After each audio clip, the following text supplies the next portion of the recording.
फलस्तीनी हार गए हैं?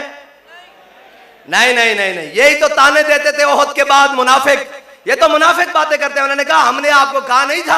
आप ऐसे ना करें। क्या हुआ यार, हम एक दिन मर तो जाना, सारे ने मर जाना, कोई जनाब जिंदा नहीं रह, जड़े जनाब जिंदान वो भी मर जाएंगे। लेकिन जिस शान नाल जनाब कुर्बानी देंदे हुए इस्लाम दे उत्ते फलस्तीन दे मुजाहिदीन जा रहे हैं, बच्चे जा रहे हैं, एक तरफ पूरा कुफर और पूरा जनाब आलम खड़िया, और एक तरफ वो छोटा जा बंजा जो जनाब मलबे ते बैठ के पढ़दा कि वाला नबलुवन्नकुम बिशैइन मिनल खौफे वल जुए व नक्सिम मिनल अम्वाल वल अनफुसि वस्समरात वबश्शिर साबिरीन। तो मुझे ये लगता है कि उस पूरे बच्चे की जनाब पढ़ता है ना जैसे उंगली करता है, तो मुझे ये लगता है कि उस पूरा कुफर उसके बच्चे की मुट्ठी के अंदर ऐसे बंद होकर रह गया है कि एक तरफ पूरे आलम में कुफर की साजिशें हैं, एक तरफ पूरे आलम में कुफर का असला है, एक तरफ पूरे आलम में कुफर का रौब और दबदबा है, एक तरफ ये मुनाफिक, ये गीदड़, ये जो कहते हैं उम्मत मुस्लिमा के हुक्मरान हैं, एक तरफ उम्मत मुस्लिमा के वो लीडर हैं जो अपने आप को मुसलमान कहते हैं, हुजूर का गुलामी का दम भरने वाला कहते हैं,